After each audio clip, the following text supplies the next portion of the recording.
আসসালামু আলাইকুম রহমতুল্লাহ। প্রিয় দর্শক, কেমন আছেন? আশা করি ভালো আছেন। প্রিয় দর্শক, এবার টাকা না ছাপিয়ে 4 ব্যাংকে তারল্য সহায়তা দেবে বাংলাদেশ ব্যাংক সরাসরি। চলুন বিস্তারিত জেনে নিই দ্য বিজনেস স্ট্যান্ডার্ডের মাধ্যমে। আওয়ামী লীগ আমলে ব্যাপক অনিয়মের কারণে তারল্য সংকটে ভুগতে থাকা বেসরকারি খাতের 4 bank national bank, Exim bank, social ইসলামী ব্যাংক এবং ফার্স্ট সিকিউরিটি ইসলামী ব্যাংকের তারল্য সহায়তা দেবে বাংলাদেশ ব্যাংক। মূল্যস্ফীতি নিয়ন্ত্রণে রাখতে টাকা না ছাপিয়ে নিজস্ব ব্যবস্থাপনায় এই অর্থ সহায়তা দেবে কেন্দ্রীয় ব্যাংক। বাংলাদেশ ব্যাংকের কর্মকর্তারা জানান, এই 4টি ব্যাংক অর্থ সংকট কাটিয়ে ঘুরে দাঁড়াতে বাংলাদেশ ব্যাংকের কাছে প্রায় 25,000 কোটি টাকার তহবিল সহায়তা চেয়েছে। এর মধ্যে কেন্দ্রীয় ব্যাংক থেকে 15 থেকে 18,000 কোটি টাকার সহায়তা দেওয়া হতে পারে বলে মনে করছেন তারা। গত মঙ্গলবার সকালে এই 4 ব্যাংকের চেয়ারম্যান ও ব্যবস্থাপনা পরিচালকদের এমডির সঙ্গে মিটিং করে ব্যাংকগুলোর কত টাকা যোগান পেলে সংকট থেকে বের হতে পারবে সেই তথ্য নিয়েছেন বাংলাদেশ ব্যাংকের governor doctor Ahsan H Mansur. পরে প্রতিটি ব্যাংকের চেয়ারম্যান ও এমডিদের সঙ্গে পৃথকভাবে সভা করছেন গভর্নর। তখন কোনো ব্যাংকে কী পরিমাণ অর্থ সহায়তা দেওয়া হবে সে বিষয়ে ধারণা দিয়েছে গভর্নর।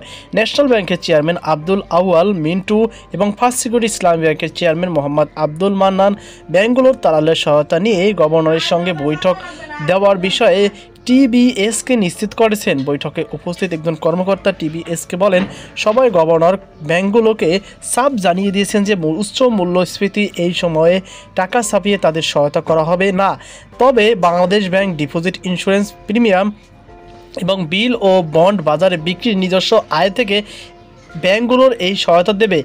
এস আলমের সাথে কাজ করার নির্দেশ। ওই কর্মকর্তারা আরও জানান, 5ই আগস্টের পর থেকে ব্যাংকগুলোর এস আলম গ্রুপের এলসি খুলতে রাজি হচ্ছিল না।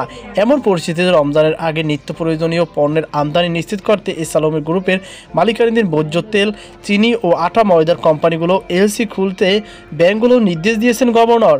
কোন ব্যাংকে কত টাকা চেয়েছে? বাংলাদেশ ব্যাংকের কর্মকর্তাদের মতে কেন্দ্রীয় ব্যাংকের কাছে 7,900 কোটি টাকার তাহলে সহায়তা চেয়েছে ফার্স্ট সিকিউরিটি ইসলামী ব্যাংক।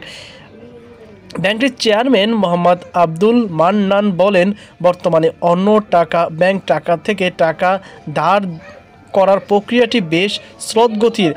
আমরা 5 থেকে 7টি ব্যাংকের সাথে যোগাযোগ করছি। আমাদের প্রস্তাবগুলো তারা তাদের বোর্ডের কাছে অনুমোদনের জন্য পাঠায়। অনুমোদন হলে একেবারেই মাত্র 50 থেকে 100 কোটি টাকা পাওয়া যায়। এভাবে গত আড়াই মাসে মাত্র 1,000 কোটি টাকার মতো পেয়েছে এফএসআইবিএল, যা ব্যাংকের গ্রাহকদের আমানত তুলে নেওয়ার চাপ মোকাবেলার জন্য পর্যাপ্ত নয়। বাংলাদেশ ব্যাংকের কাছে ন্যাশনাল ব্যাংকের 7,500 কোটি টাকার সহায়তা চেয়েছে বলে জানা গেছে। কেন্দ্রীয় ব্যাংক দেশের বেসরকারি পুরানো এই ব্যাংকেরটিতে 5,000 কোটি টাকার আর্থিক সহায়তা দিতে পারে বলে জানা গেছে। অন্য ব্যাংক থেকে ন্যাশনাল ব্যাংক এখন পর্যন্ত 800 কোটি টাকা ধার পেয়েছে বলে কেন্দ্রীয় ব্যাংকের কর্মকর্তারা জানিয়েছে। কিন্তু আমানতকারীদের টাকা তোলার চাপের কাছে এই তহবিল তেমন স্বস্তি দিতে পারেনি ব্যাংকটিতে। বাংলাদেশ ব্যাংকের সহায়তা পেলে ন্যাশনাল ব্যাংক 3 মাসের মধ্যে স্বাভাবিক অবস্থায় ফিরে আসতে পারবে উল্লেখ করে ন্যাশনাল ব্যাংকের চেয়ারম্যান আব্দুল আউয়াল মিন্টু। টিবিএসকে বলেন, দীর্ঘদিন একটা পরিবারের করায়ত্ত থাকায় ব্যাংকটির ব্যাপকভাবে ক্ষতিগ্রস্ত হয়েছে। বহুবিধভাবে অন্যায় দুর্নীতি হয়েছে। গত 15 বছরে ব্যাংকের আসল মালিক ও গ্রাহকদের স্বার্থ বাদ দিয়ে মুষ্টিমেয় শেয়ার হোল্ডারদের মালিক দাবি করে এসব করেছে। গ্রাহকদের আস্থা বাড়ানো আমাদের প্রথম কাজ। বেক্সিম সহ বড় বড় কয়েকটি শিল্প গ্রুপের কাছে বিপুল পরিমাণ অর্থ আটকে আছে ন্যাশনাল ব্যাংকের। এইসব গ্রাহকদের কাছ থেকে উদ্ধারের কৌশল সম্পর্কে জানতে চাইলে তিনি বলেন, এখন কোনো ঋণ গ্রহীতাদের সঙ্গে সেটেল করছি যারা 1 থেকে 2 কোটি টাকার মতো ছোট অঙ্কের ঋণ নিয়েছে। এরপর বড় বড় গ্রাহকের সঙ্গে আমরা আলোচনা শুরু করব। তাদের ব্যবসা বন্ধ করে আমরা টাকা আদায়ের পথে যাব না, বরং ব্যবসা সচল রেখে কীভাবে তারা ব্যাংকের টাকা ফেরত দিতে পারে সে বিষয়ে উদ্যোগ নেব।